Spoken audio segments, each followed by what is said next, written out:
جیسا کہ میں نے گزشتہ جمعہ تفصیل سے یہ بات بتائی، اپنی اولاد کو اگر دیندار بنانا ہے تو اپنے آپ کو دیندار بنانا پڑے گا۔ اپنی اولاد کو نمازی بنانا ہے تو اپنے آپ کو نمازی بنانا پڑے گا۔ اپنی اولاد کو متقی اور پرہیزگار بنانا ہے تو اپنے آپ کو متقی اور پرہیزگار بننا پڑے گا۔ اپنی اولاد کو اخلاق والے بنانا ہے تو اپنے آپ کو اخلاق والے بننا پڑے گا۔ اپنے اولاد کو کردار والے بنانا ہے تو اپنے آپ کو کردار والے بننا پڑے گا۔ اپنے اولاد کو قوم کا رہبر اور رہنما بنانا ہے تو اپنے آپ کے اندر وہ ظرف پیدا کرنا پڑے گا۔ جب ہمارے خود کے دل مر چکے ہوں، مردہ ہو چکے ہوں، دل کے دروازے بند ہو چکے ہوں، تو ہماری زبانوں پہ وہ کیا اثر رہے گا، ہمارے دلوں میں وہ کیا درد رہے گا۔ اولاد ظاہری زبان سے جواب دے نہ دے، ان کا دل کا رواں رواں یہ جواب دے گا کہ تمہاری کیا زندگی ہے جو ہم تمہارے باتوں پہ عمل کر سکیں۔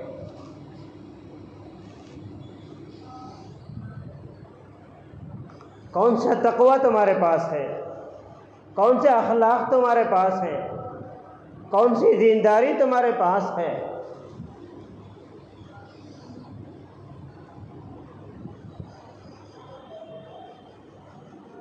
اسی لیے اللہ نے انبیاء کی جماعت کو جو مبعوث فرمایا ہے، معصوم بنا کر میں مبعوث فرمایا ہے، گناہوں سے انہیں دور رکھا ہے، پاک و صاف کا محور بنایا ہے۔ کیوں؟ دعوت دے تو قوم سمجھے، ورنہ قوم کہہ دیتی تھی کہ تم کون سے دودھ کے دھلے ہو، تم کون سے اخلاق والے ہو، کون سے صفات والے ہو۔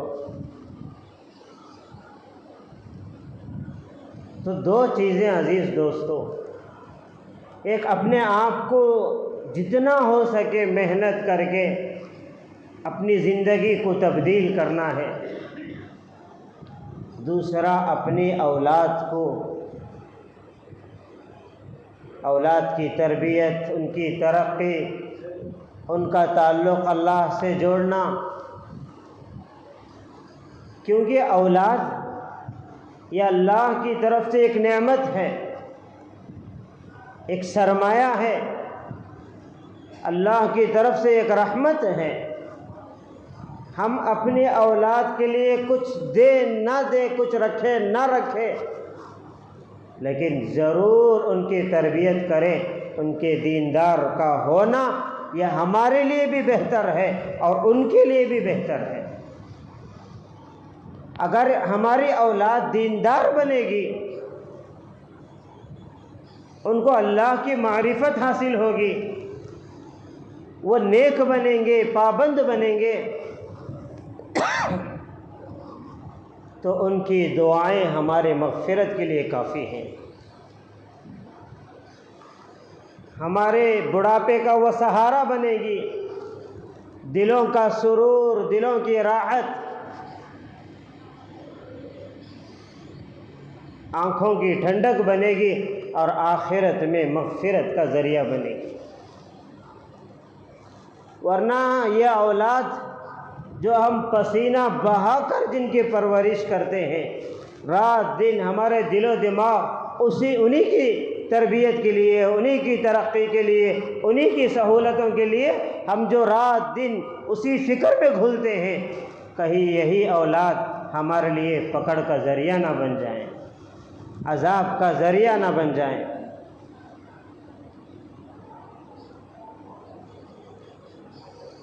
ہر ایک ہنر اور ہر ایک چیز ان کے اندر پیدا کر کہ بھائی اللہ کو کیسے راضی کیا جا سکتا ہے، اللہ کے محبوب کی کیسی اطاعت کی جا سکتی ہے، اللہ کے بندوں کے ساتھ، اللہ کی مخلوق کے ساتھ کیسے رہ سکتے ہیں۔ اپنی اولاد کو مثالی اولاد بنائیں، کہ زمانہ رشک کرے، زمانہ پوچھیں کہ بھائی یہ کس ماں باپ کی اولاد ہے اور یہ کس درخت کا پھل ہے۔ آج ہم دعائیں تو کرتے ہیں، کوئی ماں باپ ایسا نہیں کہ جو اپنے اولاد کے لیے دعا نہ کرے، یہاں تک کہ ماں باپ کی کوئی ایک دعا ایسی نہیں رہتی جس میں وہ اپنی اولاد کے لیے دعا نہ کرتے، کیونکہ زندگی کا ایک بڑا مقصد اور فطری محبت دل میں اولاد کی ہوتی ہے۔ لیکن صرف دعا کافی نہیں ہے، محنت بھی کافی ہے، تربیت بھی کافی ہے۔ محنت کی بھی ضرورت ہے، تربیت کی بھی ضرورت ہے۔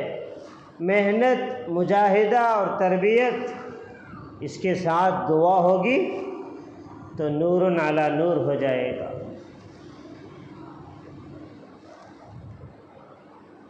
ہم نے اپنے اولاد کے سامنے عملی زندگی پیش نہیں کی ہے، کیسے ان کے اندر اخلاق پیدا کرے، مجھے عمل سے بتانا پڑے گا کہ بیٹا یہ اخلاق ہیں۔ کیسے اللہ کو عبادت کے ذریعے راضی کیا جا سکتا ہے، عبادت کر کے اپنے اولاد کو دکھانا پڑے گا۔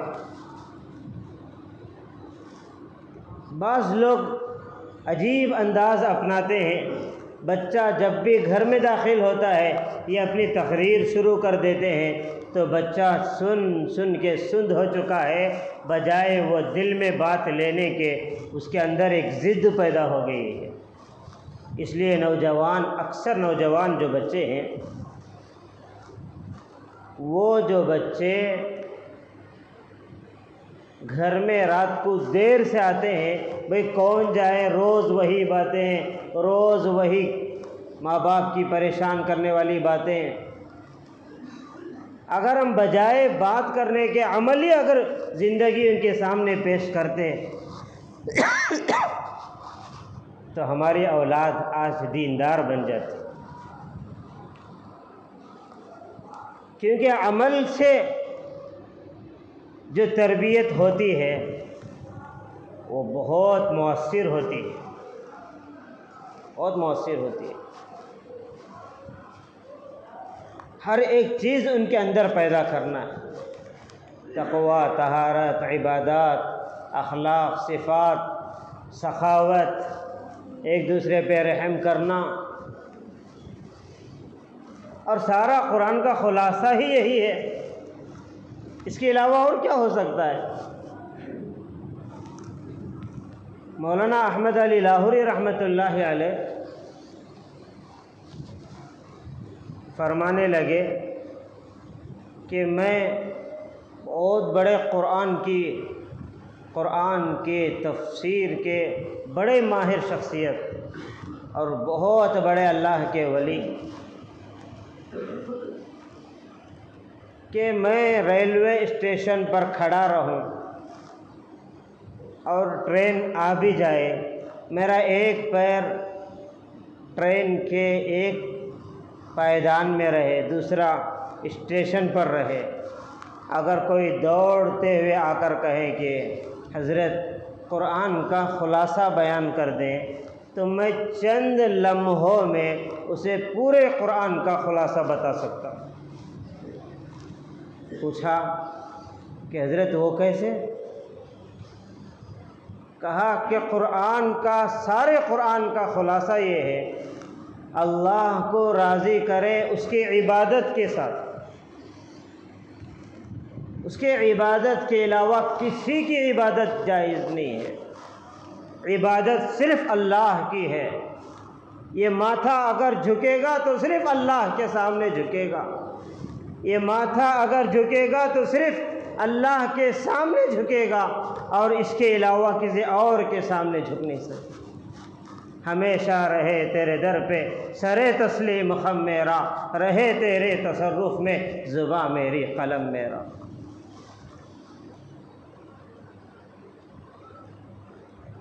کیونکہ یہ اللہ کا حق ہے۔ اللہ اپنی ذات میں کسی کو شریک نہیں چاہتا۔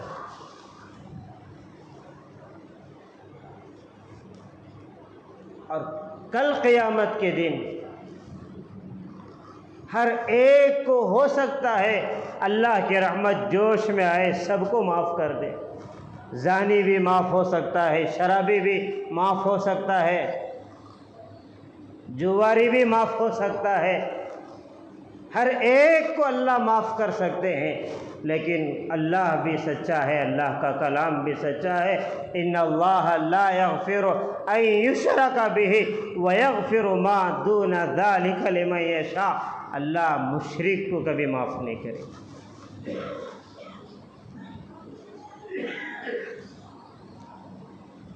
یہ دل کی تختیوں پہ لکھ لینے کی بات ہے۔ ہر گناہ ہو سکتا ہے، لیکن مسلمان ہو اور یہ گناہ ہو نہیں سکتا۔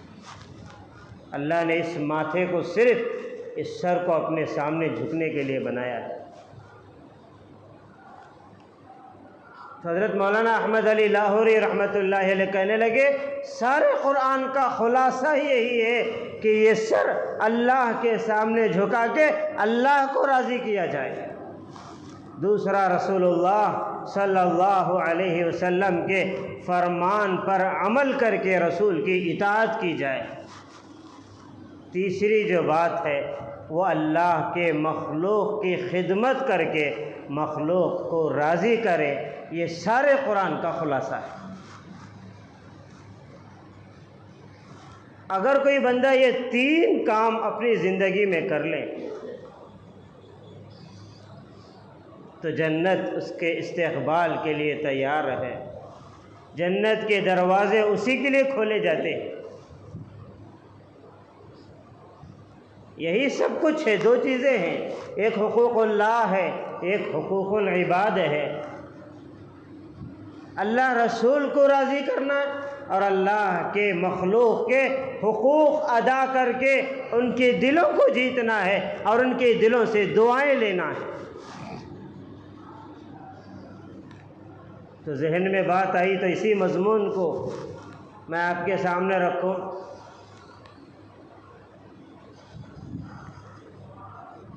کہ اپنی اولاد کو خدمت اور ادب ان چیزوں پہ زور لگائیں، ان چیزوں میں ان کی تربیت کریں۔ جب ہمارے بچوں کے اندر خدمت کا جذبہ پیدا ہوگا، ہر ایک کی خدمت، اپنے ہو، پرائے ہو، دوست ہو، چاہے کس قوم کے فرد کیوں نہ ہو، کس خطے سے تعلق رکھنے والے کیوں نہ ہو، ہر ایک کی خدمت سے وہ دلوں کو مو لینے والے بن جائیں، دلوں کو جیتنے والے بن جائیں۔ اگر 1000 لوگوں کی خدمت کی، اس میں ایک کوئی اللہ کا مقرب رہا، نیک رہا، متقی رہا، پرہیزگار رہا، اگر اس نے دل سے دعا دے دی تو اپنی بچوں کی قسمت جاگ جائے۔ خدمت یہ بہت بڑی نعمت ہے، بہت بڑی سعادت ہے۔ ماں باپ کے اندر اگر یہ وصف رہے گا، ماں باپ کے اندر اگر یہ ظرف رہے گا، ماں باپ کے اندر یہ چیز رہے گی، وہ اولاد کے اندر منتقل ہوگی۔ اگر باپ بھی بخیل رہے گا، ماں بھی بخیل رہے گی، تو اولاد بھی تو بخیل ہوگی۔ جس چیز کا درخت ہو اسی چیز کے اندر اسی چیز کا پھل آتا ہے۔ کانٹے دار درخت لگا کے خوبصورت پھول آ جائے، یہ ناممکن بات ہے، اور پھلدار درخت ہو اور کانٹے نکل جائے، ایسے نہیں ہو سکتا۔ ماں باپ کے اندر جو چیزیں ہوتی ہیں اولاد کے اندر وہی چیز منتقل ہوتی ہے۔ اسی لیے کہتے ہیں کہ ماں باپ اپنے بچوں کی تربیت عملی میدان سے کریں، عمل پیش کر کے کریں۔ جو بھی گھر میں آئے، چاہے پڑوسی ہی صحیح، چاہے روزانہ آنے والے ہی صحیح، بڑھ چڑھ کر ان کی خدمت کریں، اولاد کے اندر یہ بات بیٹھے گی، خدمت بہت بڑی نعمت ہے۔ کسی نے عجیب جملہ کہا، کسی اہل دل کے دل سے نکلی ہوئی یہ بات ہے کہ عبادت سے جو جنت ملتی ہے، خدمت سے خدا ملتا ہے، اس میں کوئی شک نہیں ہے۔ اللہ کو اپنے بندوں سے بڑا پیار ہے، بڑی محبت ہے۔ جو ان کی خدمت کرے گا اللہ اسے اپنا بنائے گا۔ اور یہ خدمت یہ کوئی معمولی نعمت نہیں ہے، یہ بہت بڑی سعادت کی بات ہے، بہت بڑی سعادت کی بات ہے۔ صحابہ کرام رضی اللہ عنہم کی ایک جماعت جہاد میں جا رہی تھی، تو راستے میں ایک جگہ پڑاؤ ڈالا، تو ایک صحابی رسول صلی اللہ علیہ وسلم نے فرمایا کہ اللہ کے محبوب، سارے اونٹ تھک چکے ہیں، میں سارے اونٹوں کو چروانے لے کر چلا جاتا ہوں تاکہ وہ کچھ کھا لیں، پانی بھی پی لیں، آگے کا سفر آسان ہو جائے۔ تو آپ صلی اللہ علیہ وسلم نے فرمایا بہت اچھی بات ہے۔ دوسرے صحابی نے دوسرا کام لے لیا، تیسرے صحابی نے تیسرا کام لے لیا۔ حدیث میں یہ بات ملتی ہے، اللہ کے محبوب نبی علیہ الصلوۃ والسلام نے خود لکڑیاں کاٹ کے لا رہے تھے تاکہ چولہا جلا سکے۔ صحابہ کرام نے فرمایا اللہ کے محبوب یہ کام تو ہم کر لیں گے۔ تو آپ علیہ السلام امت کو عملی جو ہے پیغام سکھانے آئے، عمل کر کے دکھایا کہ خدمت کرنے سے کوئی بندہ چھوٹا نہیں ہوتا۔ اب اللہ کے محبوب سے بڑا اور کون ہو سکتا ہے؟ نبیوں کے نبی ہیں، خاتم النبیین کا صحرا جن کے سروں پہ سجایا گیا، جنہیں عرشوں پہ بلایا گیا، جنت اور جہنم کا سیر کرایا گیا، نبی سے بڑھ کے مقام اور مرتبہ کس کا ہو سکتا ہے؟ جب نبی خدمت کر سکتے ہیں تو ہماری کیا اوقات ہے؟ ایک اور روایت میں ہے کہ صحابہ کی جماعت جا رہی تھی، تو ایک جگہ پڑاؤ ڈالا، کئی صحابہ نفل روزہ تھے، کئی صحابہ، اور بعض صحابہ روزہ نہیں تھے۔ متقیوں کی علامت ہے، صفات ہیں، وہ اکثر روزے رکھتے ہیں۔ اب ہم لوگوں کے لیے اللہ معاف فرمائے رمضان ہی بڑا مشکل نظر آتا ہے، بوجھ محسوس ہوتا ہے۔ تو جو روزے دار صحابہ تھے تو وہ تو آرام کے لیے درختوں کے سائے میں چلے گئے، جو غیر روزے دار تھے وہ خدمت کے لیے تیار ہو گئے۔ جب خدمت مکمل ہوئی، اللہ کے محبوب نبی علیہ السلام نے امت کی تعلیم کے لیے فرمایا کہ آج یہ جو خدمت کرنے والے ہیں یہ روزے داروں سے زیادہ ثواب کمایا ہے۔ تو آپ علیہ السلام نے یہ بات بتائی کہ خدمت کتنی بڑی نعمت ہے۔ تو خدمت عزیز دوستو یہ بہت بڑی سعادت کی بات ہے کہ اپنے اندر خدمت کا جذبہ، اپنا جان، اپنے مال سے، اپنی صلاحیتوں سے۔ آج رشتہ داریوں میں کیوں نفرتیں ہیں؟ رشتہ داروں میں محبتیں کیوں ختم ہو گئی؟ کیوں دیواریں، کیوں دراریں پیدا ہو گئی؟ کہ آج یہ جذبہ ختم ہو چکا ہے، اور مردوں کے مقابلے میں عورتوں کے اندر یہ بخل کی چیز زیادہ ہے۔ دین نہیں ہے، خدمت کے فضائل کا علم نہیں ہے کہ کس خدمت پہ کیا ملتا ہے۔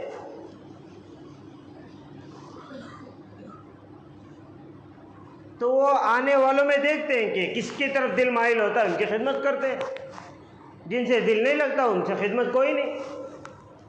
پڑوس کی عورت آ جائے تو پانی بھی پوچھنا مشکل ہے، حالانکہ سب سے زیادہ پڑوسیوں کا حق ہے ایسی ان کی خدمت کریں کہ ان کا دل جو ہے ایسا ہماری طرح ہماری وجہ سے ان کا دل ایسا بن جائے کہ ہم رہے نہ رہے وہ ہمارے گھروں کے محافظ بن جاتے ہیں۔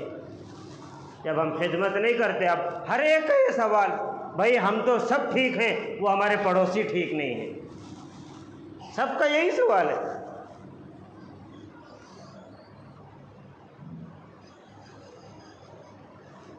مجھے جو حکم ملا ہے میں وہ عمل کروں، سامنے والے کرے نہ کرے ان کا معاملہ اللہ کے ساتھ ہے۔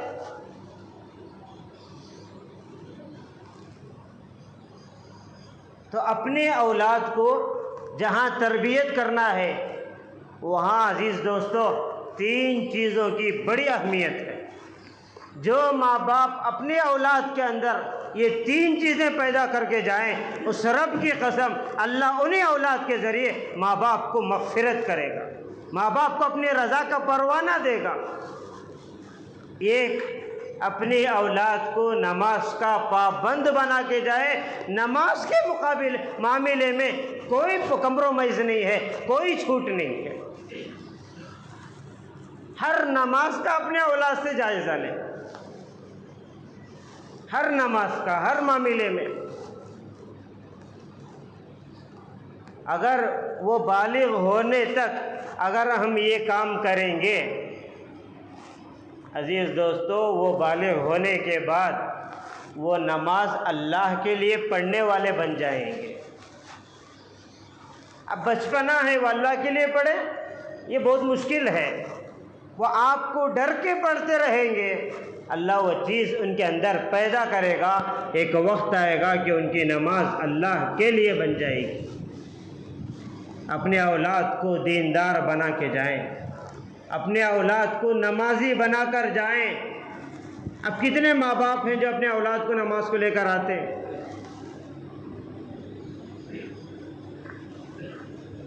اتنا بچہ جو شعور رکھتا ہو کہ نمازیوں کو خلل نہ پیش کرے، نمازیوں کی وہ نماز میں کوئی دخل نہ کرے، کھیلتا نہ ہو، دوڑتا نہ ہو، اگر اتنی عمر ہے تو اس بچے کو ضرور مسجد کو لائیں۔ اگر ہم جو ہے اسے نمازی نہیں بنائیں گے، نماز کا عادی نہیں بنائیں گے تو پھر کون بنائے گا؟ نماز کے معاملے میں رحم کی کوئی چیز نہیں ہے، یہ شریعت کا مسئلہ ہے۔ 7 سال ہو جائے تو نماز کا حکم کرو، یہ حدیث میں ہے۔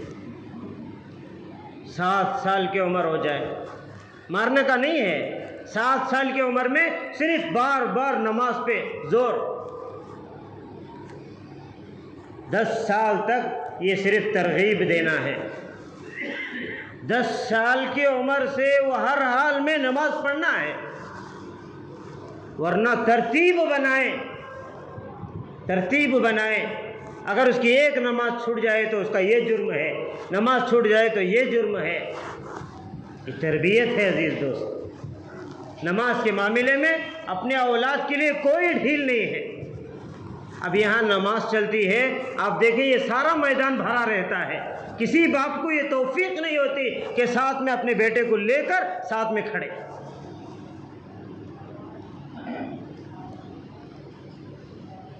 ایسا کیوں ہے؟ اس لیے کہ ہم خود نمازی نہیں ہیں، ہمارے اندر خود پابندی نہیں ہے، تقوی نہیں ہے۔ اپنے اولاد کو نمازی اگر بنانا ہے تو خود نمازی بننا پڑے گا۔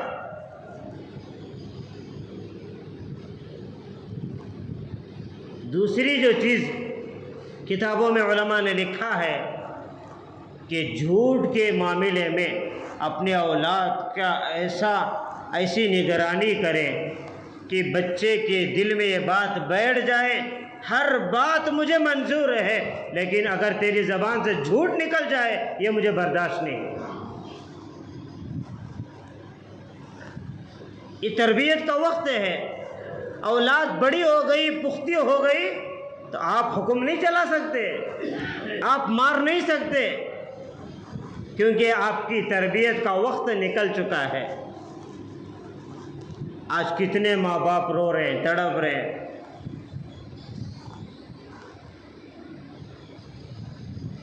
کہ سچائی کی فضائل اسے سنائیں۔ جیسا کہ شیخ عبد القادر جیلانی رحمۃ اللہ علیہ، آپ ان کی سیرت اٹھائیں۔ بغداد کی طرف بچے، ساری بستی کے بچے قرآن حفظ کرنے جا رہے ہیں۔ انہوں نے کہا اپنی والدہ سے کہ میں بھی جانا چاہتا ہوں۔ والدہ بڑی تربیت کرنے والی عورت تھی۔ ایک دور تھا عورتوں کے اندر پاک دامنی، تقوی، پرہیزگاری، ان کے گود پاک تھے، دل اللہ سے جڑے ہوئے تھے۔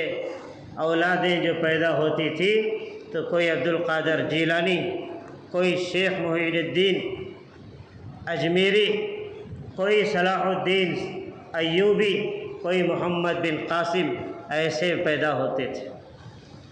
آج اگر دیکھا جائے تو خون کے آنسو رو رہے ہیں۔ ایسا لگ رہا ہے جسمانی اولاد تو ہماری بھری پڑی ہوئی ہے، لیکن روحانیت کے اعتبار سے پوری امت بانجھ بن چکی ہے، کسی کی اولاد نہیں۔ اگر یہ اولاد ہم دنیا میں چھوڑ کر جائیں گے تو کیا اللہ ہمارا گریبان نہیں پکڑے گا؟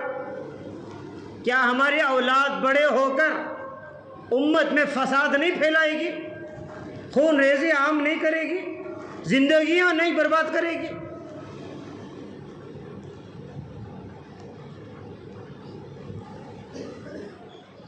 تو اپنی اولاد کی تربیت، ایک تو نماز کا معاملہ ہے،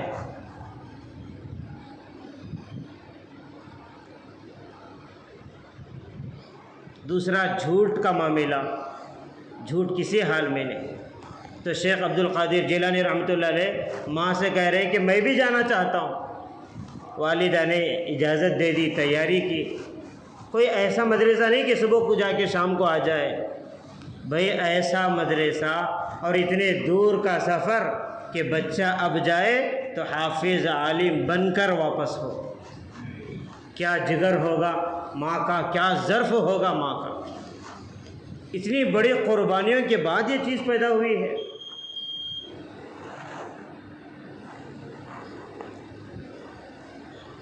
جب جانے لگے تو ماں نے جو ہے چند پیسے ان کی جیب میں رکھنے کے بجائے، ہاتھ میں دینے کے بجائے، معصوم بچہ ہے کہیں گم نہ ہو جائے، اس لیے انہوں نے ایک جگہ کپڑے سے اس پیسے کو جو سی دیے تاکہ جہاں جاتا ہے وہاں جا کر اسے استعمال کرے۔ راستے میں ڈاکوؤں نے حملہ کیا سارے قافلے پر۔ ہر ڈاکو بچے کو پکڑ کے کہہ رہا پیسے جتنے ہیں نکال دے، جو ہے سامان نکال۔ یہاں تک کہ جب ان کو کسی نے پکڑا تو پوچھا پیسے ہیں؟ اب یہ کھڑے ہو گئے، بھائی ایک تو پیسوں کا معاملہ، ایک سچ اور جھوٹ کا معاملہ ہے، کیا کیا جائے؟ ماں کی تربیت تھی، رگ رگ میں یہ بات بیٹھی تھی، اللہ کو پانے کے لیے سب کچھ قربان ہے، چاہے جان ہو چاہے مال ہو۔ بے جھجک انہوں نے کہا ہاں میرے والدہ نے یہاں پہ رکھا ہے۔ اور وہ جو چور تھا، وہ ڈاکو تھا، حیران ہو گیا، بھئی یہ بچے کو سچ بولنے پر کس چیز نے مجبور کیا؟ ہدایت کی گھڑی آئی تھی۔ اس آدمی نے جو ہے بچے کو اٹھا لیا، اپنے سردار کے پاس لے کر گیا۔ یہ بچہ اتنے آسانی سے سچ بولا، اس کے سچ بولنے پہ کوئی راز محسوس ہوتا ہے۔ سردار نے پوچھا تو اس نے کہا کہ میری ماں نے میری تربیت کی ہے، بیٹا جان تو جا سکتی ہے، سب کچھ ہم لٹا تو سکتے ہیں، لیکن جھوٹ بول کے آخرت برباد نہیں کر سکتے، اس لیے میں نے سچائی کا دامن میں نے تھاما ہے۔ معصوم بچے کے معصوم زبان سے یہ الفاظ نکلے تو تیر کی طرح ان لوگوں کے دلوں پہ چبھے، سارے کے سارے توبہ کر کے زمانے کے اولیاء اللہ بن کے دنیا سے گئے۔ جب تربیت ہوتی ہے تو ہماری اولاد ہزاروں کی ہدایت کا ذریعہ بنتے۔ تیسری جو چیز ہے، اپنے اولاد کے اندر خدمت کا جذبہ پیدا کر، جیسا میں نے تفصیل آپ کے سنا ہے۔ خدمت سے اولاد بہت آگے نکل جاتی ہے۔ ارے بنی اسرائیل کی ایک فاحشہ عورت نے کتے کو پانی پلانے پہ اللہ نے مغفرت کی ہے۔ ہماری اولاد اگر بڑوں کی خدمت کرے گی تو اللہ کہاں سے کہاں تک پہنچائے گا۔ کیا اللہ سعادتیں دے گا، کیا اللہ مقام اور مرتبہ انہیں عطا فرمائے گا۔ خدمت بہت بڑی چیز ہے۔ صحابہ کرام اپنے بچوں کو نبی کی خدمت میں چھوڑ دیتے، بیٹا یہ نبی ہیں، نبیوں کے نبی ہیں، خاتم النبیین ہیں، ان کو جو ضرورت پڑے، جو یہ کہیں اطاعت کرنا، خدمت کرنا، ان کی دعائیں لگے گی تو تم کہاں سے کہاں پہنچو گے۔ 3 بچے تھے، تینوں کے تینوں نام عبداللہ تھے، تینوں کا نام بھی عبداللہ تھا۔ ایسی خدمت آپ صلی اللہ علیہ وسلم اٹھنے سے پہلے وضو کا پانی تیار کر دیتے، کوئی مسواک رکھ دیتا، کوئی جہاں بیٹھنا ہے وہاں جگہ صحیح کر دیتا۔ آپ علیہ السلام مسکراتے ہوئے دیکھتے تھے، دعائیں دیتے تھے۔ ایک وقت آیا جب وہ بچے بڑے ہوئے تو اس میں ایک بچہ رئیس المفسرین حضرت عبداللہ ابن عباس بنے۔ قیامت تک جتنے قرآن کے مفسر پیدا ہوں گے ان مفسروں میں سب سے بڑے تفسیر کے امام وہ عبداللہ ابن عباس ہیں۔ یہی وہ بچہ ہے جو نبی کی خدمت کر کے جس کے سر پہ ہاتھ رکھ کے نبی نے دعا دی تو تفسیر کے مفسرین کے امام بن گئے۔ دوسرا جو بچہ عبداللہ تھا وہ رئیس المحدثین بن گئے، جو حدیث کے امام ہیں۔ قیامت تک جتنے ائمہ پیدا ہوں گے، امام احمد بن حنبل، امام مالک، امام شافعی، امام ابو حنیفہ، ہزاروں ائمہ گزرے ہیں۔ یہ سارے کے سارے ائموں کے اگر کوئی ائمہ ہیں تو وہ جو ہے وہ رئیس المحدثین وہ حضرت عبداللہ ابن عمر ہیں۔ تیسرا جو بچہ تھا ان کا نام حضرت عبداللہ ابن مسعود ہے۔ جتنے فقہاء گزرے ہیں قرآن و حدیث سے مسائل نکال کے امت کے مسائل حل کر کے ایک اسلامی لا قائم کیا ہے، قانون بنایا ہے، شریعت کو چھان کے ہمارے سامنے رکھا ہے۔ ان سارے فقہاؤں کے فقہا، امام الفقہا وہ حضرت عبداللہ ابن مسعود بنے ہیں۔ خدمت بہت بڑی چیز ہے، یہ ہر بڑے کے اندر ہونا ہے، ہر چھوٹے کے اندر پیدا ہونا ہے، ہر مرد کے اندر یہ جذبہ، ہر عورت کے اندر یہ جذبہ۔ خدمت بہت بڑی چیز ہے۔ جب بھی زندگی میں موقع ملے کبھی اس عمل سے پیچھے نہ ہٹے۔ کھلانا ہے، پلانا ہے، عمر دراز ہے تو انہیں ہاتھ پکڑ کے انہیں ایک جگہ سے دوسری جگہ پہنچانا ہے۔ بہت سارے خدمت صرف اپنوں کے لیے نہیں بلکہ ساروں کے لیے، چاہے کس قوم کی کیوں نہ ہو۔ خدمت کا اپنے اندر جذبہ پیدا کریں، اپنے اولاد کے اندر پیدا کریں۔ حضرت موسیٰ علیہ السلام کے اپنی اہلیہ کو لے کے رات میں سفر کر رہے تھے، مصر آ رہے تھے، مدین سے مصر کی طرف۔ ابھی نبوت نہیں ملی تھی، راستے ہی میں اندھیرا چھایا ہوا ہے۔ ان کی اہلیہ کو درد زہ شروع ہوا، ٹھنڈ شروع ہو گئی، کپکپی آنے لگی۔ حضرت موسیٰ پریشان، کوئی یہاں پہ نہیں، کوئی انسان نظر نہیں آ رہا، یہاں تک کہ دیکھتے دیکھتے انہوں نے ایک پہاڑ پر دیکھا کہ کچھ آگ نظر آ رہی ہے۔ اہلیہ سے کہا کہ یہاں پر بیٹھ جاؤ، مجھے لگتا ہے کہ وہاں آگ روشن ہے، کوئی قافلہ ہوگا، ان کے پاس جاؤ، کوئی مدد کے لیے راستہ مل جائے۔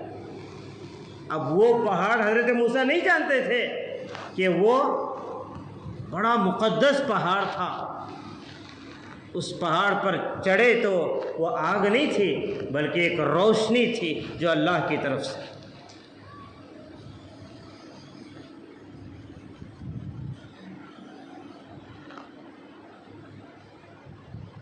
تو آواز آئی، اے موسیٰ میں تمہارا رب ہوں، میں تمہارا رب ہوں۔ فاخلع نعلیک انک بالوادی المقدس طویٰ، جوتے نکال دیں، یہ ہماری مقدس جگہ ہے۔ موسیٰ علیہ السلام حیران ہو گئے، پہلی بار اب نبوت سر پہ رکھا جا رہا ہے، نبوت کا تاج۔ تو کسی نے کہا خدا کے دینے کا کوئی پوچھے موسیٰ سے احوال، خدا کے دین کا کوئی پوچھے تو صحیح موسیٰ سے احوال، آگ لینے جائے تو پیغمبر ہی مل جائے۔ تو یہاں اللہ نے چاہتا تو کوئی اور موقع بھی اللہ انتخاب کر سکتا تھا۔ قیامت تک آنے والوں کو بتا رہا ہے کہ دیکھو کہ یہ میرا موسیٰ اپنی بیوی کی خدمت کے لیے بے قرار مچھلی کی طرح تڑپ رہا ہے، اس کے تڑپنے پر رب کی رحمت جوش میں آئی تو سر پہ نبوت کا تاج سجایا ہے۔ تم اپنی بیوی کی، اپنے اولاد کی، اپنے پڑوسیوں کی، اپنے رشتہ داروں کی، اپنے خاندان کی اور پورے انسانوں کی اور پورے مخلوق کی خدمت کرو تو تمہارا رب بھی اپنی نعمتوں سے تمہیں نوازے گا۔ خدمت بہت بڑی نعمت ہے۔